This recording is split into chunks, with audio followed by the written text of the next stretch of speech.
అసలు ఈ మూసీ ప్రాజెక్టు సుందరీకరణ మీద రాష్ట్ర ప్రభుత్వం ఎంత ఖర్చు పెట్టాలనుకుంటుంది?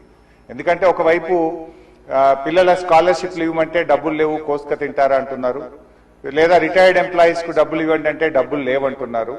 మూసీ సుందరీకరణ మీద 1,00,000 కోట్ల 1,50,000 కోట్ల ఎంత ఖర్చు పెడతామనుకుంటుంది ప్రభుత్వం? సూటిగా సమాధానం చెప్పండి. ఇప్పటి వరకు మూసీ సుందరీకరణలో ఎన్ని నివాసాలు కూల్చివేశారు?